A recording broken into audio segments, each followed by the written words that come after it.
Good. Okay. Okay. Oh, great. Bonsoir, bonsoir en France, Loretta. Bonjour à vous en Californie. Bonjour. C'est avec un immense plaisir que je vous accueille sur ce podcast pour parler de vos livres, de votre vision très particulière, de l'importance de l'animal humain, du mammifère humain, du rôle simple des hormones qui nous font passer à travers différents états d'âme. Loretta Browning, qui êtes-vous? Je suis quelqu'un qui a fait beaucoup de recherches et j'ai tiré mes propres conclusions. Et j'ai grandi dans un environnement triste et je n'avais pas envie de répéter cet esprit triste. D'accord. Vous avez grandi à Brooklyn? Non, je suis née à Brooklyn et grandi dans les banlieues, près de Kennedy Airport. Okay. Et nous parlions juste avant le début de cette interview que vous aviez quand même beaucoup voyagé, vous avez vécu même un petit peu en Afrique. Est-ce que vous parliez déjà le français avant d'aller en Afrique ou vous l'avez un peu appris là-bas? Je l'ai étudié à l'école, on commençait à 13 ans. Okay. Ce n'était pas mon choix en fait. C'est le choix de l'école parce que j'avais des bonnes notes.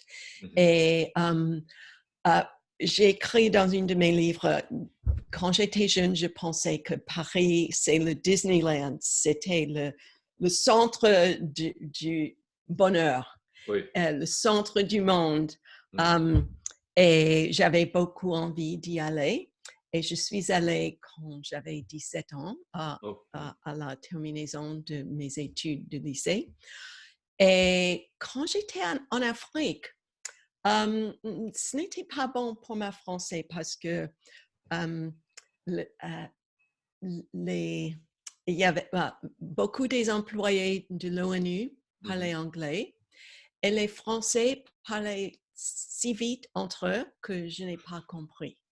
Alors, j'ai pu parler un peu avec les Africains, c'était tout. En tout cas, c'est vraiment un plaisir de pouvoir échanger avec vous en français. Merci. Et en plus que vous avez un de vos livres qui est traduit en français, Vos hormones du bonheur en lumière. Oui. Et ça, ce qui est fantastique, c'est qu'après un parcours académique, de travail professionnel, vous êtes complètement changé dans ce champ de recherche qui est maintenant le vôtre et où vous amenez vous nous ramenez au mammifère humain que nous sommes, ou à l'humain mammifère. Et vous nous ramenez aussi sur des bases physiologiques d'arrêter de chercher un peu midi à 14 heures ou dans toutes sortes de pseudo-pratiques. Vous nous ramenez vraiment sur ce que nous sommes en tant qu'animal grégaire. Et ce n'était pas... Oh, pardon. Allez-y, comment vous êtes arrivé là? Ce n'était pas le but au début. Le but, c'est comprendre pourquoi mes étudiants n'étaient pas tellement motivés et mes propres enfants n'étaient pas tellement motivés et les enfants des autres profs n'étaient pas tellement motivés. Et je me suis demandé pourquoi notre modèle de motivation dans les sciences sociales ne marche pas. Et avec beaucoup de recherches, je me suis rendu compte que ces produits chimiques que nous avons hérités des animaux, ils créent la motivation quand nous voyons quelque chose lié à notre survie. Et il faut avoir cette liaison pour susciter le produit chimique. Une des choses un des aspects que vous mentionnez, c'est que quand on est, on est dépendant. On rentre immédiatement dans un état de détresse ou Oui. et que tout part de là, en fin de compte. Et le reste, c'est un apprentissage. Oui, exactement. Et comment vous en êtes arrivé là à ramener ça, comme on va dire, sur le plancher des vaches? Cette perception de ramener ce qui nous motive, ce qui peut nous libérer à travers l'observation de ce qui ne marche pas. Vous êtes arrivé à un constat avec les enfants, les élèves, les étudiants. Mais qu'est-ce qui a fait où a été le début de réponse pour vous? Il y a beaucoup d'études sur les singes et je connaissais toujours ces études parce que c'était populaire dans mon éducation à l'université. Et pendant les années que j'ai enseigné, il y avait beaucoup plus de recherches sur les singes. Et j'ai commencé à remarquer que ces produits chimiques étaient mentionnés un tout petit peu, mais ça, il y a moins d'attention à ces chimiques maintenant parce que dès qu'on a rendu compte que les animaux ne sont pas progressifs, ils ont beaucoup de comportements qui ne sont pas progressifs, les académiques ont viré et ils ne parlent plus de ces comportements. Et, mais j'ai quitté ma poste en académie, une retraite anticipée. Et pour ça, je me suis donné la permission de suivre, suivre les fêtes où ils sont. Oui, parce que votre approche, quelque part, explose complètement la psychanalyse. On sort du récit pour rentrer dans le physiologique avec vous. Oui. On parle de dopamine, d'endorphine, d'ocytocine, de sérotonine. Est-ce que vous pouvez nous expliquer comment, à partir de la naissance, on met en route et comment ces différentes hormones se mettent en route et après ça, comment on travaille, comment on avance dans la vie pour arriver à changer des habitudes ou à changer ce mal-être permanent qu'on sent maintenant chez beaucoup de nos contemporains qui vivent seuls, qui ne vivent plus en groupe comme c'était souvent les unités de famille élargies qui n'existent plus vraiment dans notre monde occidental. En tout cas. Oui. OK, une introduction très courte. Alors, il y a ces 4 chimies, dopamine, sérotonine, ocytocine et endorphine. Ils créent un bon sentiment, mais ils ne sont pas là pour couler tout le temps. Ils sont là pour faire un bénéfice quand on voit un moyen d'avancer sa survie. Et ça veut dire la survie de ces gènes, ces ADN.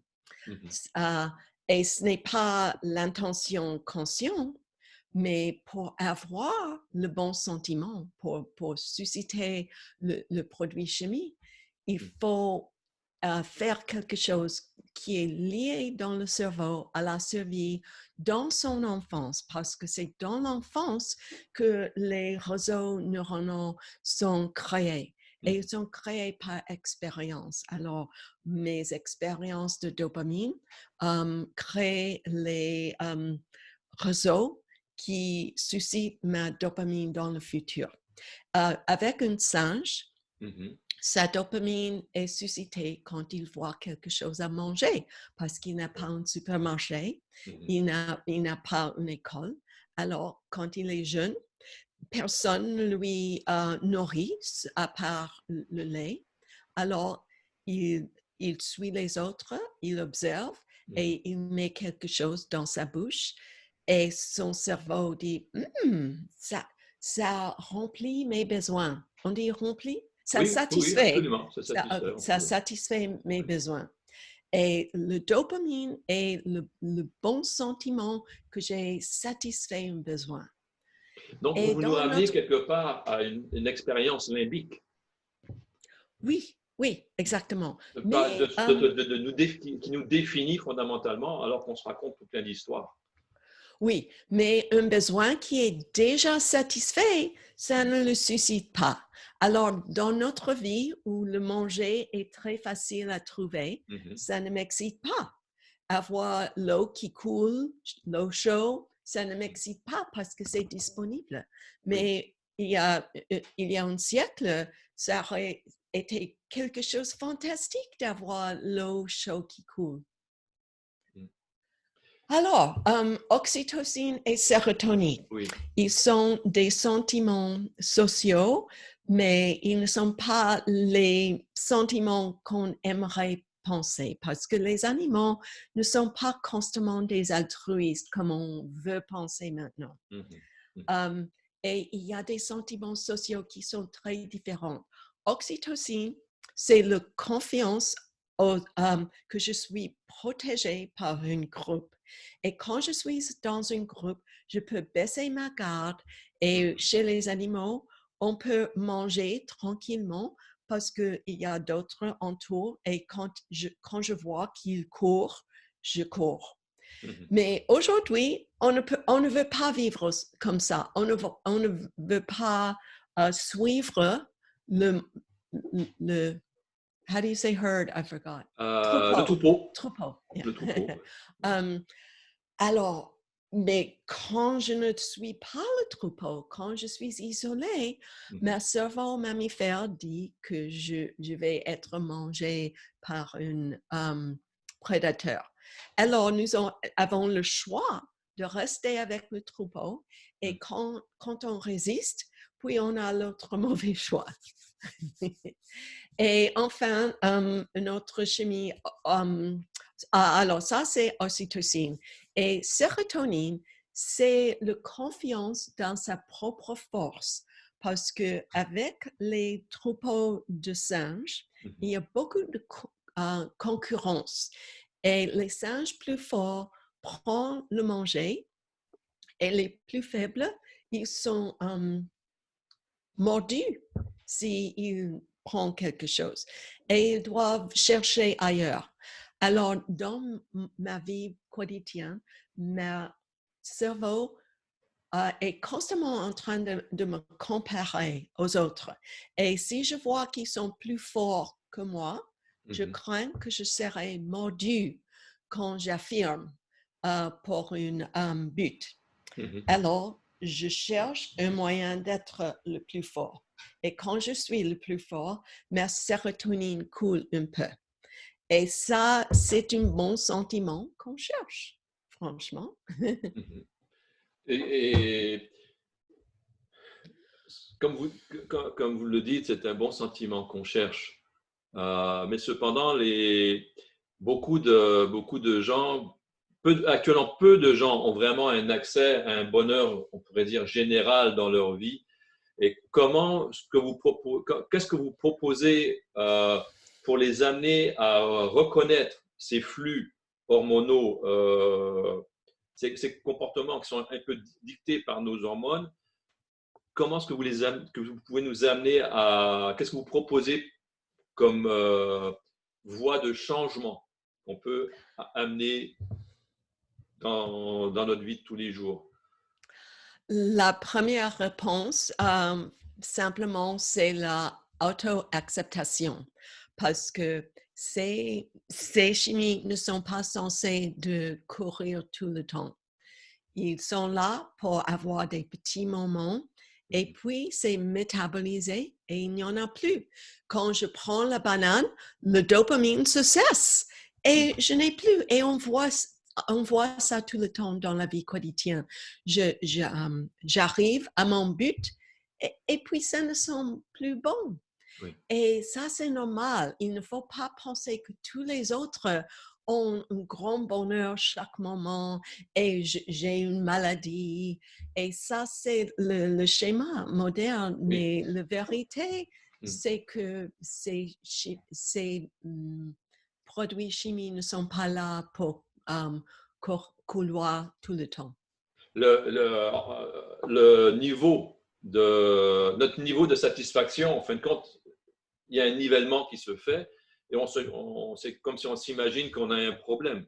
Mais pour revenir dans des habitudes de vie, dans la vie de tous les jours, comment on peut remettre ces mécanismes en route sans se juger négativement de façon perpétuelle? Alors, il y a 2 étapes. Premièrement, comprendre les récompenses de ma jeunesse, parce que ça, c'est ça qui a créé les circuits qui me motivent maintenant. Et de savoir que je pourrais créer de nouveaux circuits si je donne à ma cerveau de nouvelles expériences. Il y a beaucoup de gens qui cherchent toujours la même chose et n'ouvrent pas aux autres récompenses. Aussi, petits pas.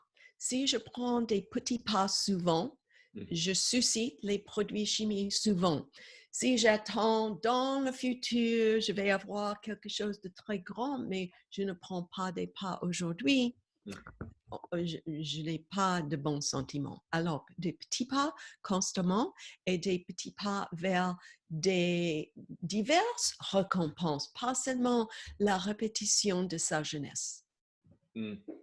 C'est intéressant ce que vous dites là, parce que vous nous sortez du modèle de la consommation, que ce soit des objets ou des êtres dans nos relations, pour revenir avec par petit pas sur des choses dans notre vie, dans notre quotidien, au lieu de s'entraîner pendant 6 mois de façon intensive pour aller faire un marathon ou 2 dans l'année.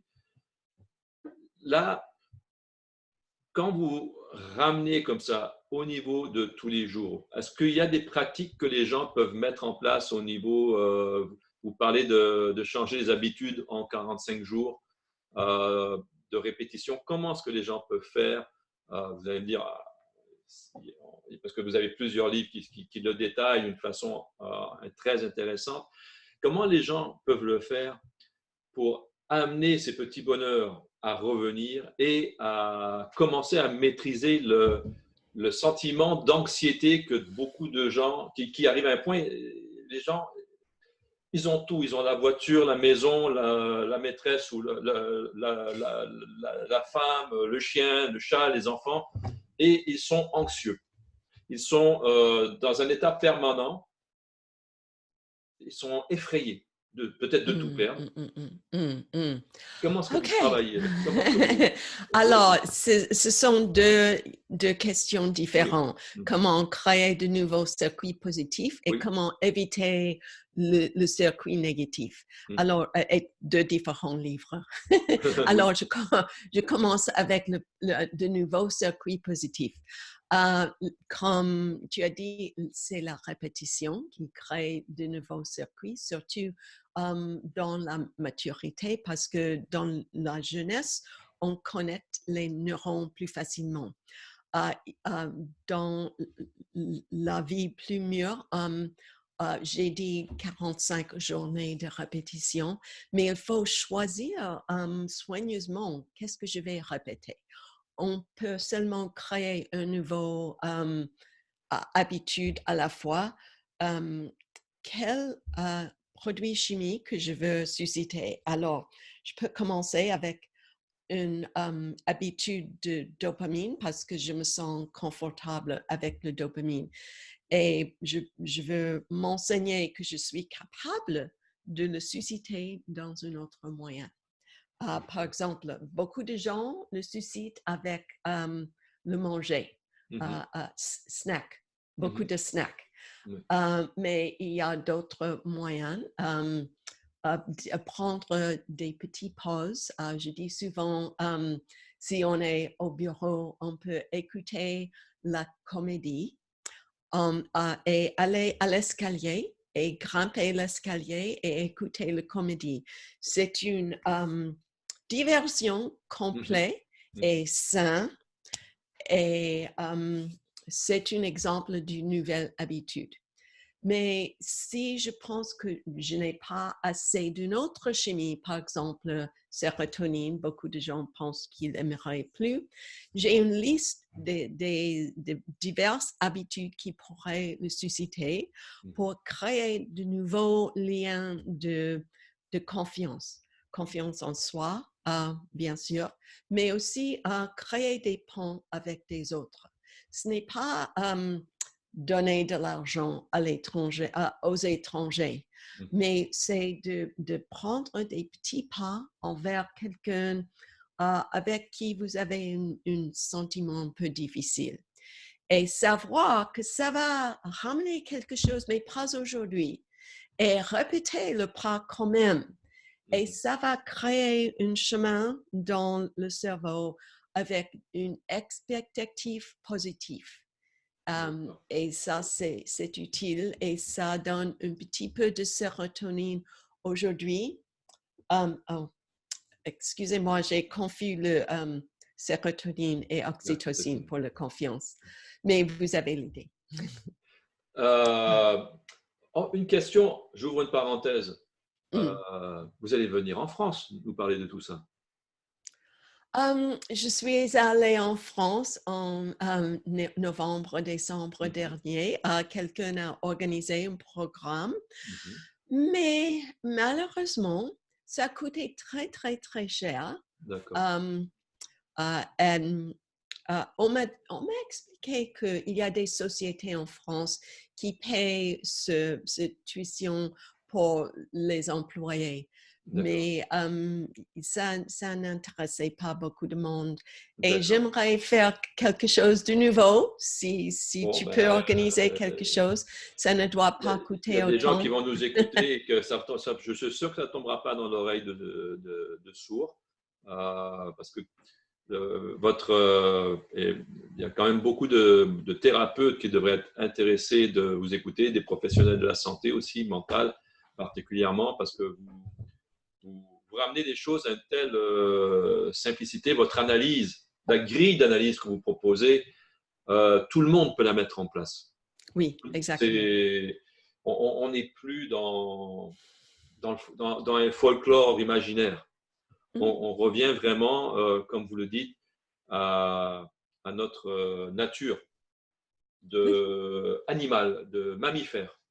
Et qu'en fin de compte, on fonctionne comme tous les mammifères. Au-delà de ce qui se passe dans notre cortex, dans le quotidien, on est gouverné en plus grande partie par notre système limbique.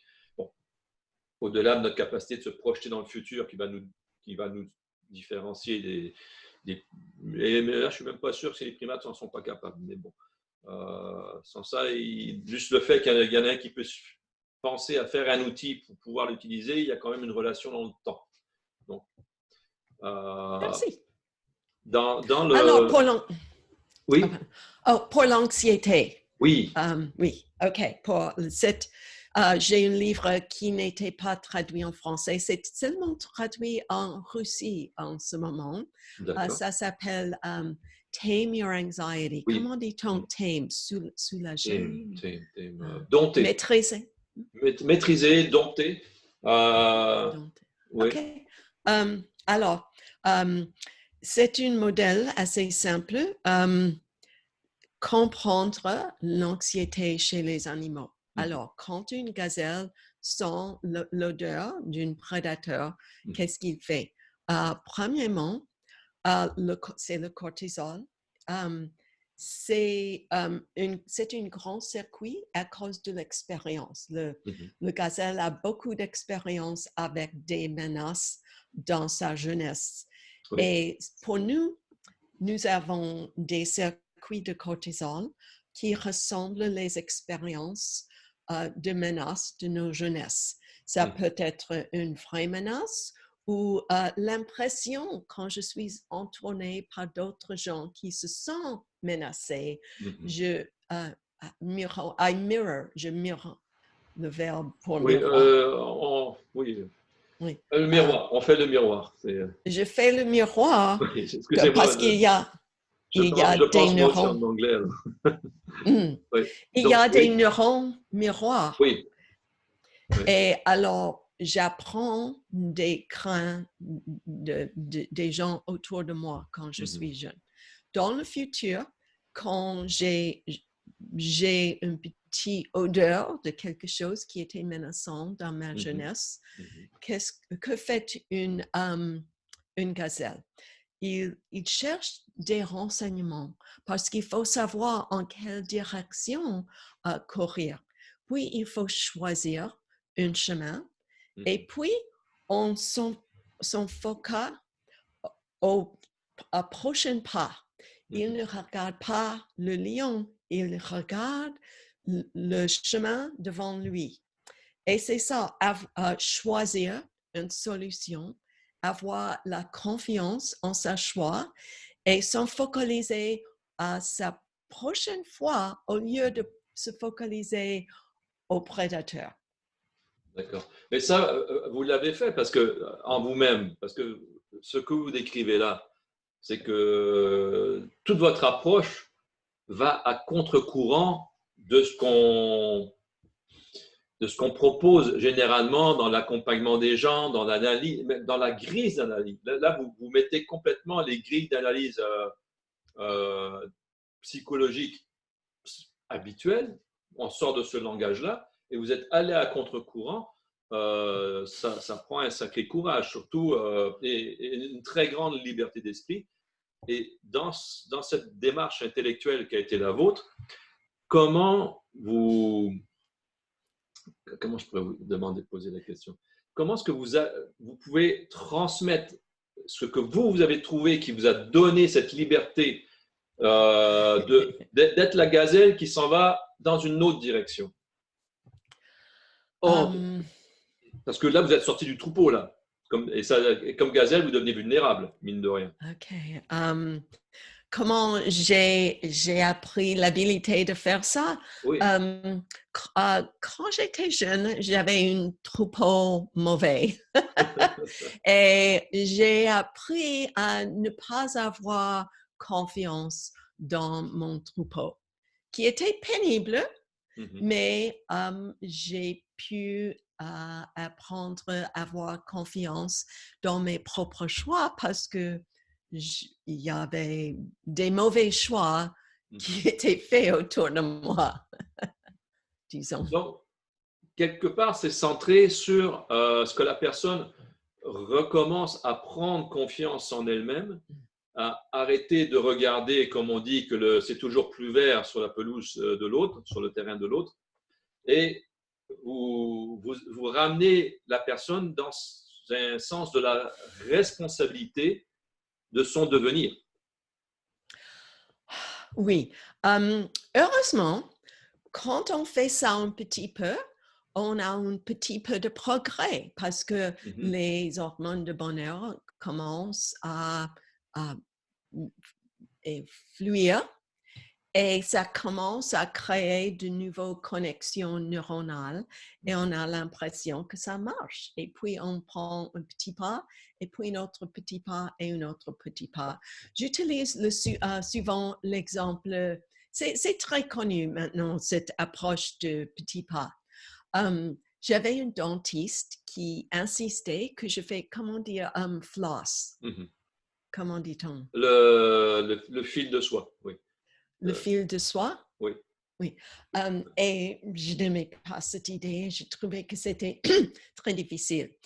Et il m'a prié, faites ça avec un seul dent. Et on peut dire que j'avais honte de ne pas continuer, mais la vérité, c'est que il m'a donné permission de le faire avec une seule dent. D'accord. Après ça, j'avais des autres assistants. J'ai commencé avec une file avec une bonne goutte Mhm, qui fait un peu de plaisir. Prochainement, j'ai commencé à le faire le soir quand je regarde un film, au lieu de le faire au moment de me coucher parce que je suis trop fatiguée à ce d'accord. moment. Et en plus, je me suis mariée avec un homme qui le faisait sans plainte. Et ça me donnait l'idée que c'est possible de le faire comme ça, facilement. Et c'est des exemples de comment créer de nouvelles habitudes. Et quand c'est une habitude, puis c'est facile. Mais il faut commencer les démarches. Mais ce que vous nous dites quelque part, c'est que le bonheur s'apprend. Oui, oui, Et oui. que c'est un auto-apprentissage. Oui, oui, exactement. Et on peut avoir de l'assistance, mais si on pense que c'est le médecin qui va me faire quand peut-être ça ne va pas marcher. Aussi, quand je flosse mes dents, ça ne me rend pas heureux, mais je suis content avec ma capacité de créer des habitudes qui soulagent mes craintes. Imaginez dans le passé, des gens, ils perdent leurs dents et ils avaient des abcès. Oui, un pain. Des douleurs. Des douleurs dentaires, constantes ouais. Et sans solution. Et je pourrais être content que j'habite un monde plus secure. Oui. Mais personne ne pense pas ça maintenant. On pense que c'était un monde très insécure.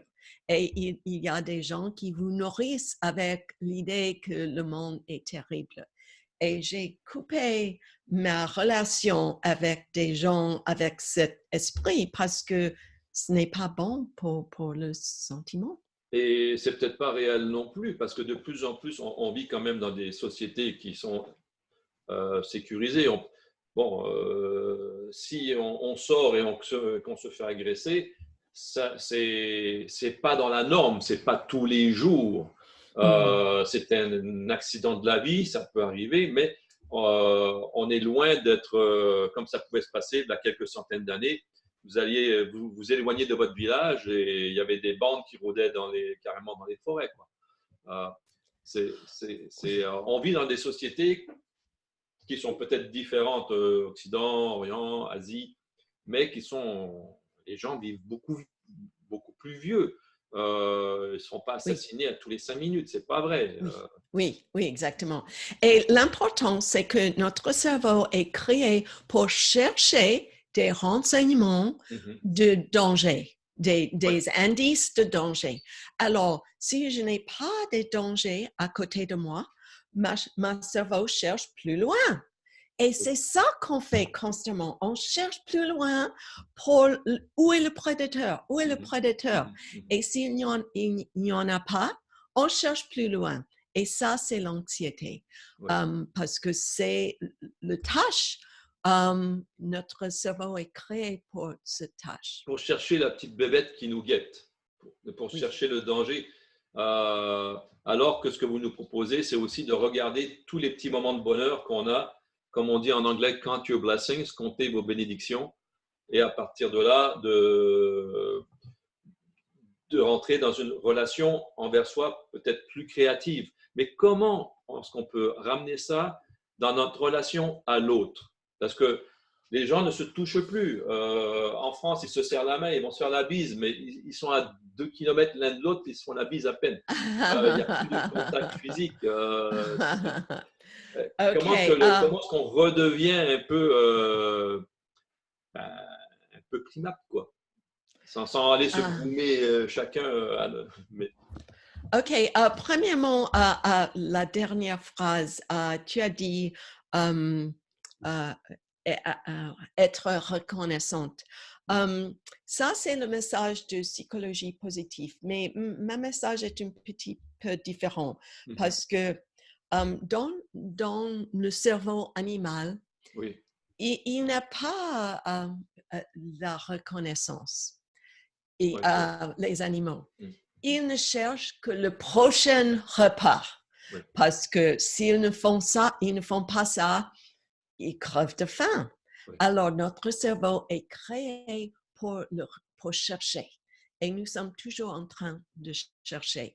Et nous ne sommes pas satisfaits avec la recherche d'hier. Alors, il faut avoir des quêtes, des buts, des recherches. mais il faut les maîtriser un peu. J'ai expliqué un but loin, un but proche et un but moyen, et avoir toujours tous les trois. Et alors, avec ça, je peux réussir en chaque moment à aborder un de ces trois buts. Parce que si je suis bloquée à un, je m'approche à un autre. Donc, c'est un travail permanent. Oui, exactement.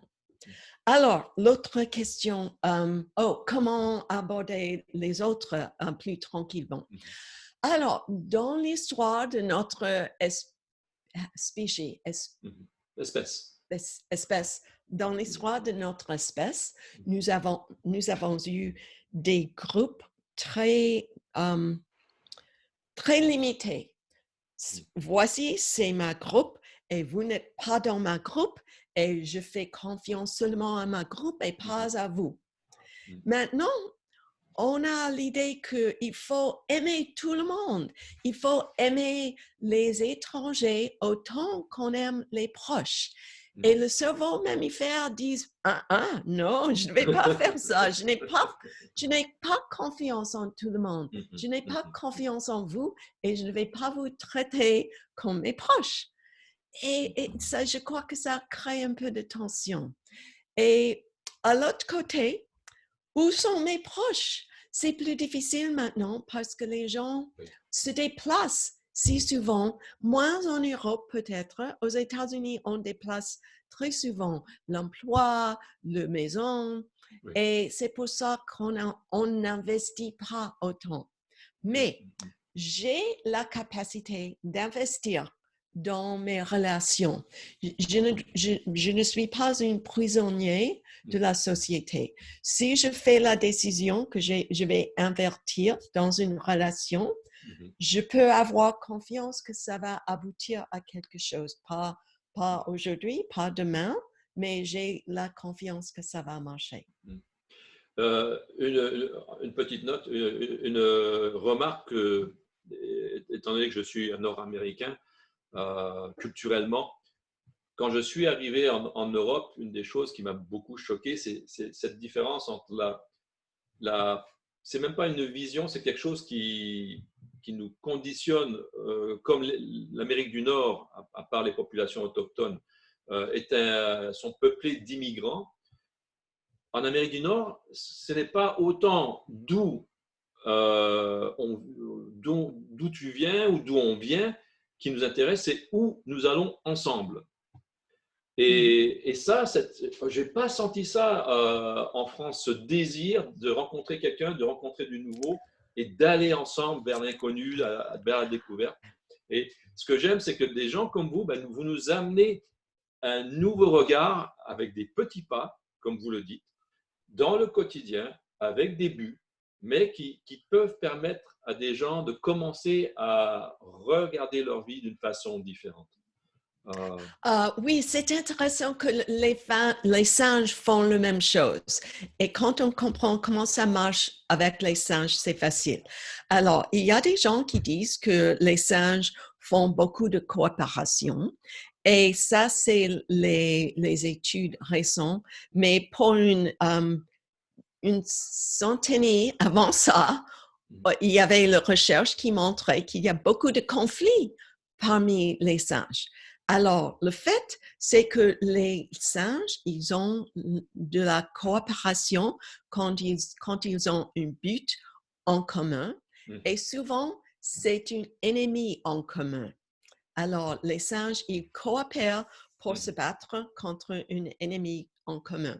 Et c'est ça qui motive les gens. Si on écoute les conversations dans sa journée, on va voir qu'on ne parle que des ennemis en commun.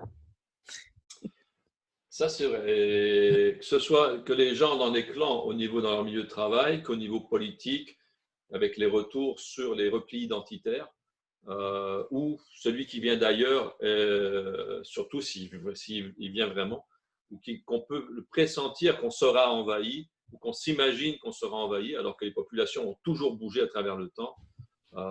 C'est assez... comment je pourrais dire, les gens se créent des sources d'anxiété avec des récits qu'ils ont internalisés. Ils se sont racontés Avec des quoi qu'ils ont internalisé? Stories. Récits? Internal stories. Oh oui, exactement. Oui, oui. Mais c'est comme vous le dites, dans tous les aspects de la vie, ce qui souvent nous rassemble, c'est de trouver nos frontières avec les autres.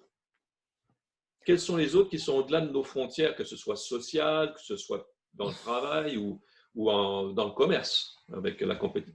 Une sorte, je ne dirais pas de compétition, mais intérieurement, d'être toujours quelque part dans un état de survie. De créer des alliances. Les singes sont toujours en train de créer des alliances. J'oublie toujours le mot. Quand les singes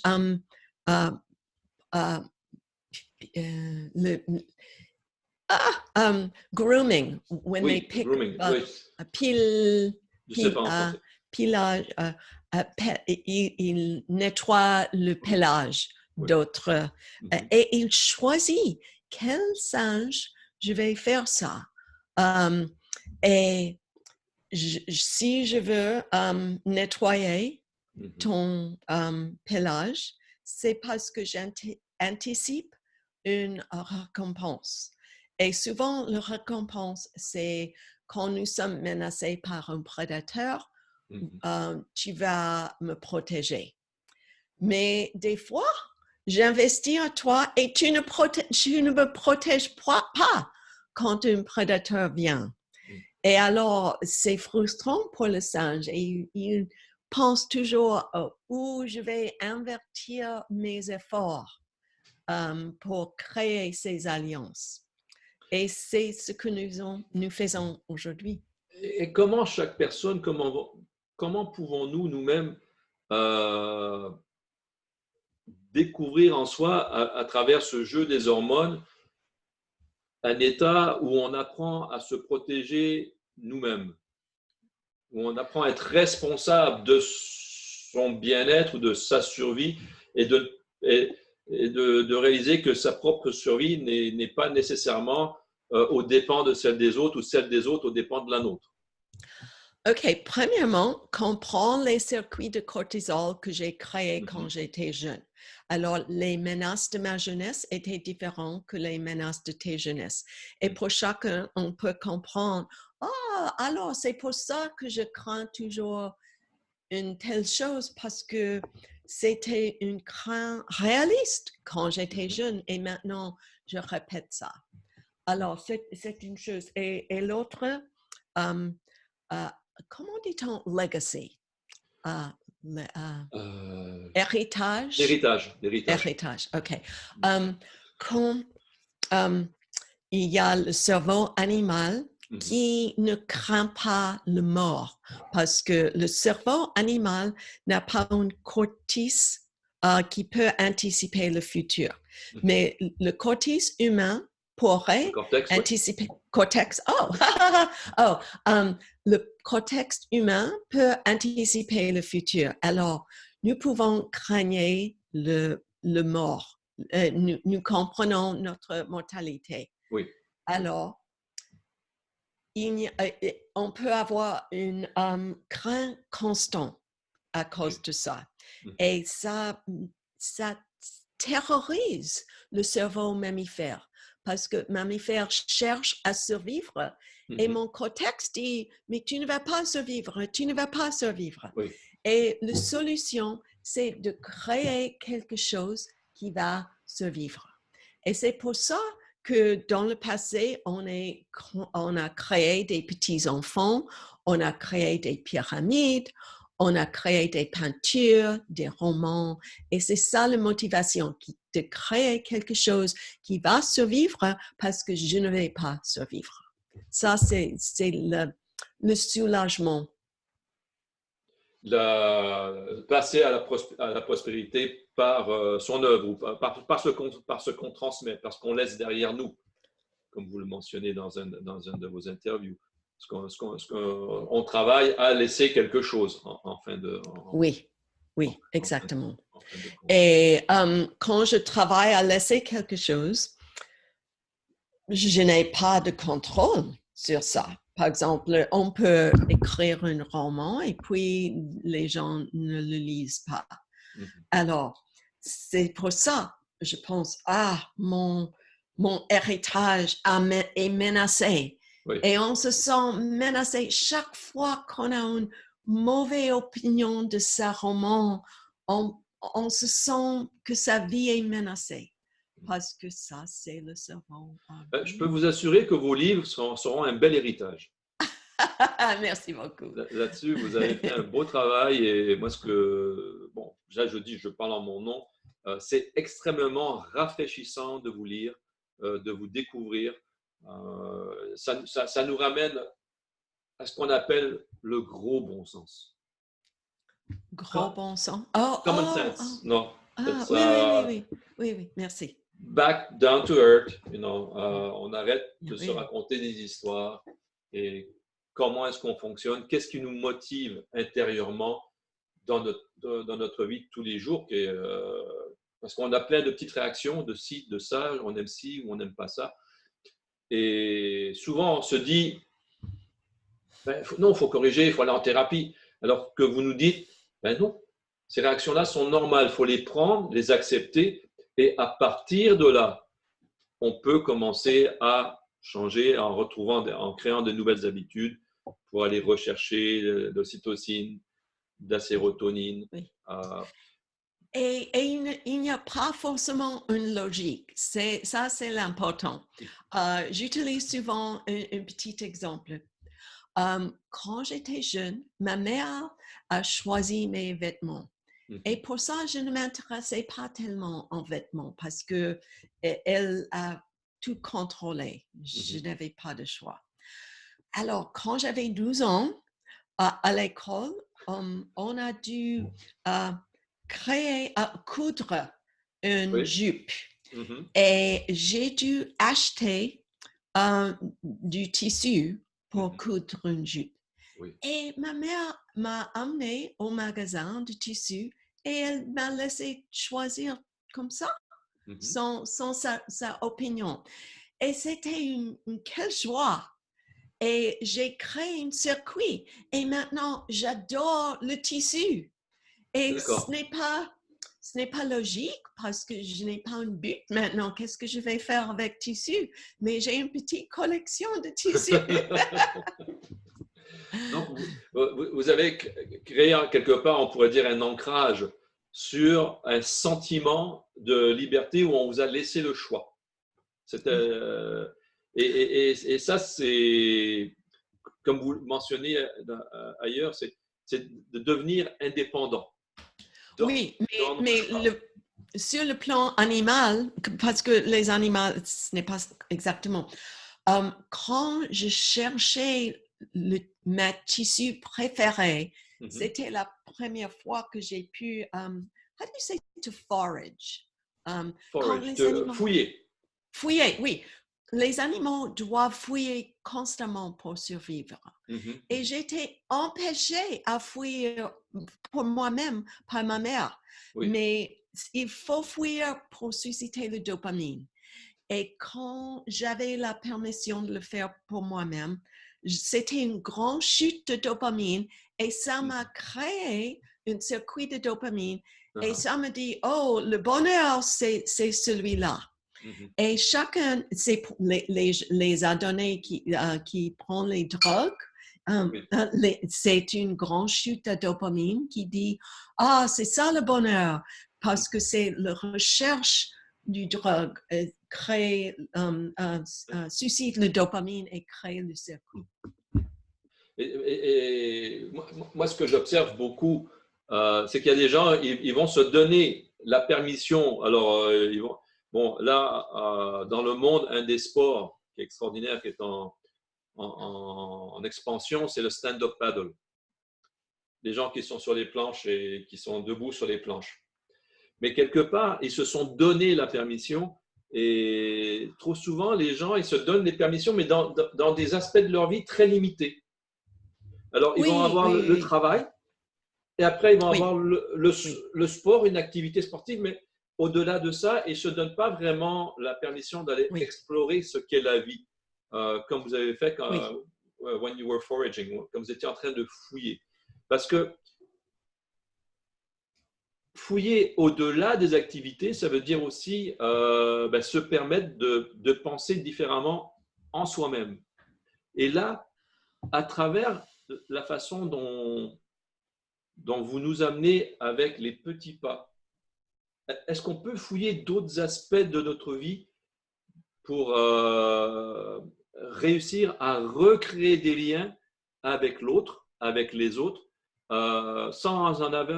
tout en ayant moins d'attentes. C'est-à-dire pas parce que les gens, c'est comme, on voit des gens, ils ont 50 ans, la dame, elle a 50 ans, dans sa tête, elle est toujours une petite princesse. Le monsieur, il veut rentrer dans le rôle de provider, et répéter ce qu'ils ont fait jusqu'à maintenant. Est-ce que c'est possible de s'imaginer pour fouiller dans de nouvelles directions, en allant chercher des petits bonheurs, des petits de tous les jours, de façon à ce qu'on ne mette pas le poids de notre bonheur sur l'autre. L'autre va faire notre bonheur. Comment est-ce qu'on va faire notre bonheur? Oui, alors c'est plus difficile de créer de nouveaux chemins neuronaux quand on est plus après la puberté, en fait. D'accord. Alors, il faut de la courage. C'est comme une exploration dans une bois. Quand il n'y a pas de chemin, on cherche dans une bois, on marche sans chemin et on crée un chemin. On coupe les arbres pour créer le chemin. C'est beaucoup d'efforts. Et si on fait l'effort, je le dis, dans une jungle, on ne coupe pas d'arbres, on coupe l'herbe. Okay? Pour les gens qui... alors, on peut le faire, mais on n'a pas envie parce qu'on pense que c'est dangereux et c'est beaucoup d'efforts. Mais si on pense que j'ai un arbre neuronal et des branches et puis des feuilles, et je vais créer de nouvelles branches sur l'arbre. Ça veut dire commencer quelque chose de nouveau, mais qui est lié à quelque chose que j'aimais dans mon enfance. D'accord. Donc, de refaire un lien sur des expériences passées qui ont été positives et d'aller rechercher ces mécanismes qui nous ont permis de créer le minimum ou le maximum de ces circuits de récompense, on peut dire. Et un exemple très répandu, c'est de retrouver le rêve de sa jeunesse et recommencer dans une manière plus modeste, plus réaliste, plus mûre. Mais on a la motivation parce que c'est un circuit de sa jeunesse. En parlant de jeunesse, moi, ce qui m'étonne, c'est que je rencontre beaucoup de jeunes qui ne rêvent plus. Et c'est... Comment vous avez parlé peut-être avec vos enfants ou avec des étudiants, comment est-ce que vous leur ramenez le rêve? Pas mes enfants, ils ne m'écoutent pas. Ce serait une grande nouvelle. Mais les enfants d'autres. Oui, exactement. Nous sommes logés à la même enseigne, il n'y a pas de problème. Si mes enfants m'écoutaient, je dirais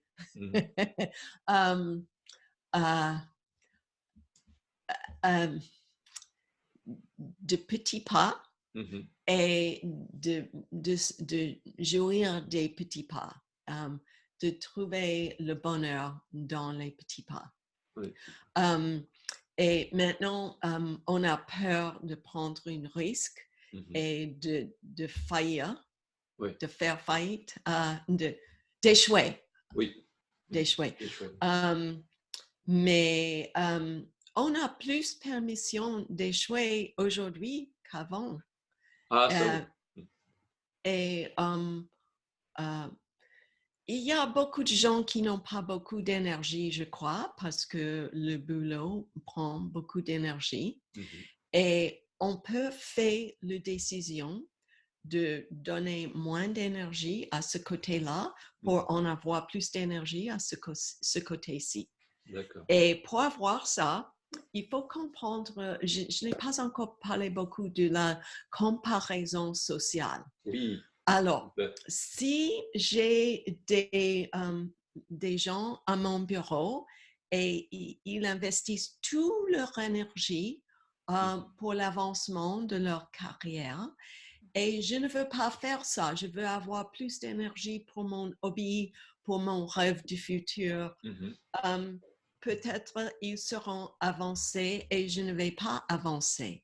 Et ça, c'est la comparaison sociale qui se sent très, très important parce que chez les animaux, ils se comparent constamment et ils pensent, si je suis le plus faible, je ne vais pas manger. Donc, il y a Et une en recherche fait, il y a une recherche de statut permanente. oui, exactement. Et il faut créer un statut dans sa propre vie pour ne pas être mené par la recherche de statut des autres. D'accord. Ça, Parce c'est, que le cerveau mammifère s'intéresse dans le statut. oui. Oui, parce que dans cette comparaison perpétuelle qui assure notre survie. Oui. Ouais. Donc, Alors, oui, bon, en fin de compte, pour résumer, c'est que ce que vous nous dites, c'est que le bonheur, ça s'apprend à petits pas, avec des changements d'habitude dans la vie de tous les jours. Vous avez déjà en français un livre qu'on peut aller chercher, Vos hormones du bonheur en lumière. J'espère que votre livre Tame Your Anxiety sera traduit en français bientôt. Espérons qu'il y aura un éditeur qui va entendre. et aussi, j'ai des vidéos qui expliquent tout ça Oui. et j'ai une série d'emails qui expliquent tout ça. Et je suis toujours dans la recherche des traducteurs si quelqu'un veut traduire mes vidéos en français. Okay. Il y a des gens qui vont nous écouter, ça c'est certain. Ça va. Est-ce que vous me permettez de donner votre contact si je suis contacté par des gens? Oui, exactement. Super. Puis les gens peuvent vous contacter aussi directement à travers votre site web. Exact. Il y a un espace, une fac FAQ avec ce qui est disponible chez vous en français. Donc, il y a des choses intéressantes et vous répondez très vite. Quand je vous ai contacté, je crois, à l'intérieur de 40, même 24 heures, vous m'aviez répondu. Donc, je ne veux pas prendre plus de votre temps aujourd'hui. Ça a été vraiment un plaisir. J'espère qu'on va se reparler et que cette fois-là, on va pouvoir discuter plus en profondeur de votre livre Tame Your Anxiety, parce qu'il sera traduit en français. Donc ça, ce serait vraiment bien. Et on va regarder si on peut organiser peut-être des conférences, vidéoconférences avec d'autres thérapeutes pour faire en sorte de créer un groupe de gens qui aimeraient vous faire revenir. Fantastique. Ce n'est pas nécessaire des fois de faire venir dans une grosse, immense structure. Si les choses peuvent être plus simples. Donc, s'il y a des thérapeutes qui nous écoutent, qui sont intéressés à faire des ateliers avec la docteure Loretta Browning, contactez-moi, on va regarder ce qu'on peut faire. Il y a de la place en France pour vous accueillir, c'est certain. Bon, fantastique. Je vous remercie beaucoup, Loretta. Ça fait vraiment un plaisir. Et à la prochaine. À la prochaine. Au revoir. Bye bye. Bye bye.